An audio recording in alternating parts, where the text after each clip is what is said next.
आहे तुझ्या बरोबर. तू जे काही केलेलं आहेस ना ते अगदी बरोबर आहे. मुळात तू म्हणायचास की नाही आधी की या मुलीबरोबर माझा संसार होऊ शकत नाही, ही मुलगी आपल्या घरामध्ये टिकू शकत नाही. बरोबर केलंस तुझे काय केलंस ते. अरे असं नातं टिकवण्यामध्ये काय अर्थ आहे.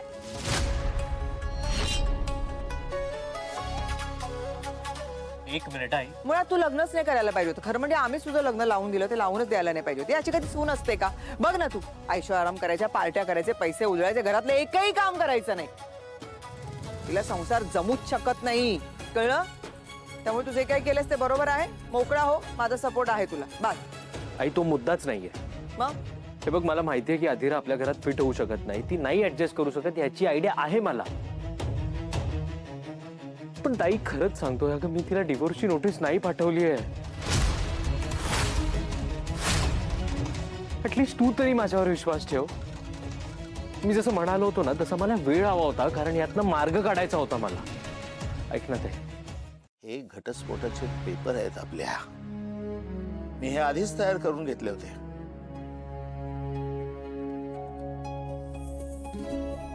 मी रोज देवाकडे प्रार्थना करायचो ग.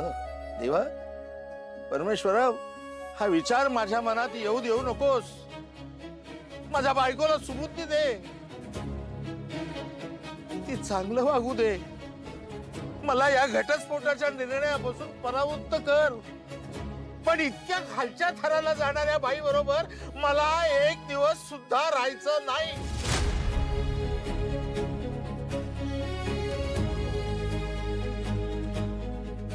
बघ, या पेपरवरच्या सगळ्या सह्या मी केल्या आहेत. माझ्या आहेत त्या सह्या, दुसऱ्या कोणीही केलेल्या नाही आहेत त्या. बघ.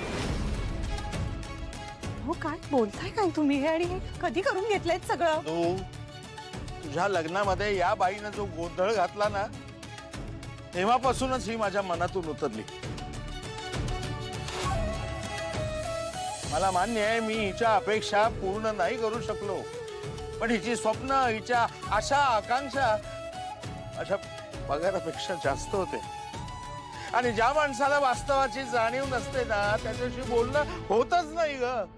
हिच्या बाबतीत माझं तसं झालं.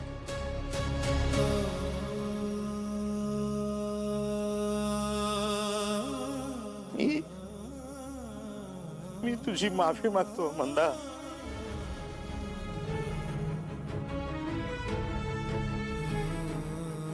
तुझ्या कल्पनेतला श्रीमंत नवरा मी नाही होऊ शकलो. पण मी माझ्या मुलांना मध्यमवर्गीय उत्तम संस्कार दिलेत. त्यांना सुशिक्षित आणि सुसंस्कृत नागरिक बनवलं मी.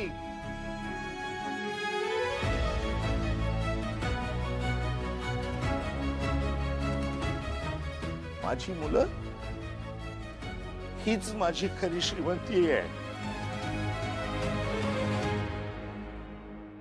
तुझे आणि माझे विचार खूप वेगळे आहेत.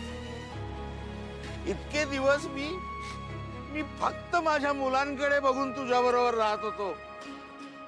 पण नंदू, ज्या दिवशी हिनं अधीराला घर सोडून जायला भाग पाडलं ना, तेव्हापासून मला हिची लाज वाटायला लागली ग.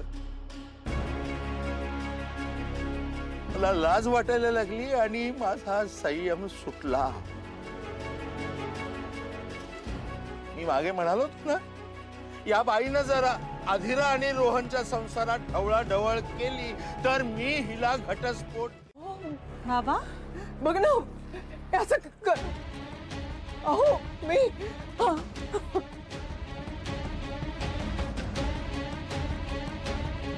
हे दिवस दाखवले काय मला तू. त्यापेक्षा माझा जीव घेतला असता तर बरं झालं असतं. काय नाही केलं या माणसाच्या संसारासाठी. पूर्ण संसार सावरला यांचा की आता मला हे दिवस बघायला मिळतंय. आई आई बस, नको एवढा त्रास करून घेऊस. पाणी पी आधी. पाणी नको मला. द्यायचं असेल तर विष आणून दे. सोडत दे विष. तुम्हाला कोणाला माझी किंमतच नसेल तर मग जगून फायदा काय. बाबा बाबा तुम्ही प्लीज असं काही करू नका. आपण सगळे मिळून एक छान कुटुंब म्हणून राहूयात ना. बाळा, आता ते माझ्या हातामध्ये नाही. अरे आयुष्यभर हाच विचार केला मी, पण ही बाई ते होऊच देत नाही. नंदू आता आता मात्र मी थकलोय ग, थकलोय. काय चाललंय आपल्या घरात? आजपर्यंत एकमेकांना इतकं घट्ट धरून राहिलो आपण, आणि बाबा घर फोडायच्या गोष्टी करतोय आपण आता. अगं हो, पण सुरुवात पण हिनच केली ना. अरे तुझ्या आईला वाटलं की आपण कसेही वागलो तरी आपल्याला बोलणारं कोणीच नाही, पण दुसऱ्यासाठी खणलेल्या खड्ड्यामध्ये स्वतःला पडावं लागतं हे कळेल आता तुझ्या आईला. एक सांगतो, रोहनचं लग्न जर मोडणार असेल ना, तर आधी हिचं लग्न मोडेल. स्वतःला काय सत्यवादी हरिश्चंद्र समजता तुम्ही? धमक्या देते मला, या डिवोर्सची धमक्या देते मला. एक साधं चांगलं घर तरी देऊ शकलात का पूर्ण कुटुंबाला तुम्ही? माझ्यासारखी बाई होती ना म्हणून तुमच्या बरोबर टिकली, तरी धमक्या देत आहेत मला. मला जे काही बोलायचं होतं ते सगळं बोलून झालेलं आहे. आता पुढे काय करायचं हे तू ठरव. बाबा एक मिनिट, काय कुठे तुम्ही आता कुठे चाललायत रात्रीचे? बसतो जरा मंदिरात जाऊन. डोक्याला शांतता हवी आहे माझ्या.